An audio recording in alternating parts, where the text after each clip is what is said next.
स्वागत है आप सबका आज के इस वीडियो में। दोस्तों, भारत का इतिहास ना जाने कितने रहस्यों से भरा है।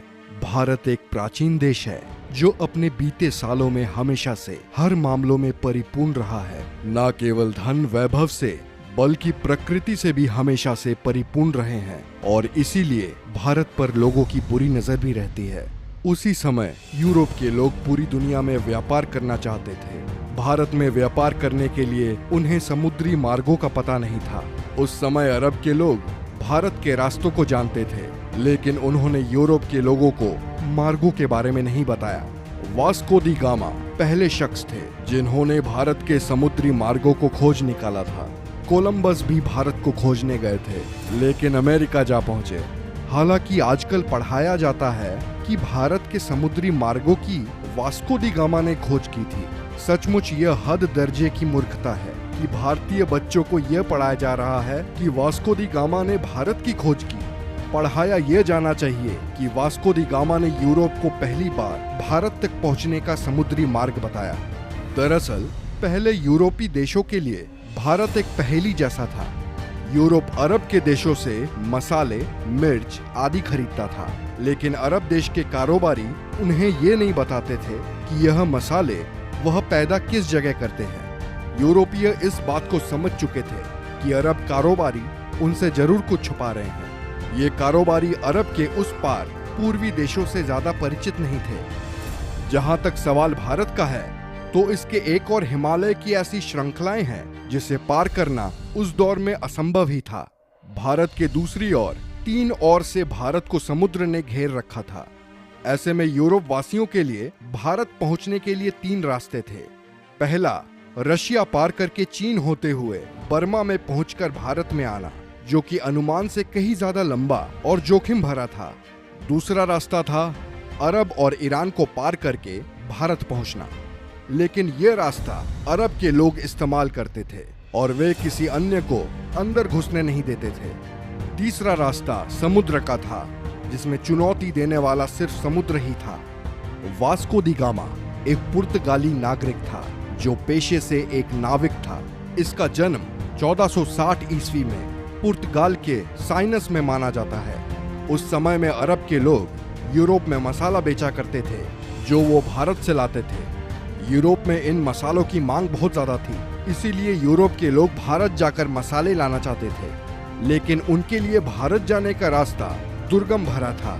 उन्हें भारत जाने के लिए ईरान, अफगानिस्तान होकर जाना पड़ता था, जो काफी खर्चीला और कठिन रास्ता था। उन्हें ऐसे मार्ग की आवश्यकता थी जो भारत कम समय में ले जाए। ऐसा मार्ग केवल समुद्र के जरिए ही संभव था। वास्को द गामा ने भारत के इन रास्तों की खोज करने की ठानी और इस ऐतिहासिक सफर पर निकल पड़े। वर्ष 8 जुलाई 1497 में वास्को द गामा ने अपने साथियों के साथ भारत की खोज के लिए रवाना हुए।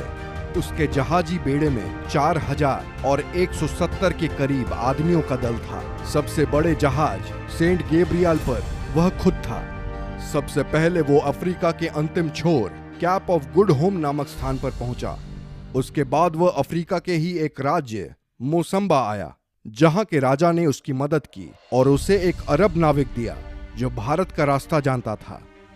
वास्को दी गामा भारत कब आया? वास्को दी गामा अफ्रीका महाद्वीप का चक्कर लगाकर भारत के कालीकट बंदरगाह केरल पर पहुंचा था। 20 मई 1498 की तारीख थी जब वास्को दी गामा भारत के कालीकट बंदरगाह पर पहुंचा। भारत की खोज का यह सफर करीब 10 महीनों का रहा। भारत आकर वास्को दी गामा ने स्थानीय राज्य के राजा से व्यापार का समझौता किया। उसने कई प्रकार के मसाले खरीदे। भारत से पुर्तगाल आने के दौरान समुद्री तूफान से उसके जहाजी बेड़े को नुकसान पहुंचा और उसके दल के कई लोग मारे गए। पुर्तगाल लौटने पर उसका भव्य स्वागत किया गया। अगली बार भारत आने पर उसने कालीकट के राज्य पर आक्रमण कर दिया और कत्लेआम लूटपाट की। वास्को दी गामा ने यूरोप के लुटेरों, शासकों और व्यापारियों के लिए एक रास्ता बना दिया था। इसके बाद भारत पर कब्जा जमाने के लिए यूरोप के कई व्यापारी और राज्यों ने कोशिश की और समय समय पर वे आए और उन्होंने भारत के केरल राज्य के लोगों के धर्म बदलने में महत्वपूर्ण भूमिका निभाई। पुर्तगालियों की वजह से ब्रिटिश लोग भी यहाँ आने लगे। अंततः 1615 ईस्वी में यह क्षेत्र ब्रिटिश अधिकार में आया। 1698 ईस्वी में यहाँ फ्रांसीसी बस्तियां बसी। फ्रांस और ब्रिटेन के बीच के युद्ध के काल में इस क्षेत्र की सत्ता बदलती रही। 1503 में वास्को पुर्तगाल लौट गए और 20 साल वहां रहने के बाद वह भारत वापस चले गए। 24 मई 1524 को वास्को दी गामा की मृत्यु हो गई। लिस्बन में वास्को के नाम का स्मारक है। इसी जगह से उन्होंने भारत की यात्रा शुरू की थी। दरअसल 1492 में नाविक राजकुमार हेनरी की नीति का अनुसरण करते हुए किंग जॉन ने एक पुर्तगाली बेड़े को भारत भेजने की योजना बनाई ताकि एशिया के लिए समुद्री मार्ग खुल सके। उनकी योजना मुसलमानों को पछाड़ने की थी, जिनका उस समय भारत और अन्य पूर्वी देशों के साथ व्यापार का एकाधिकार था।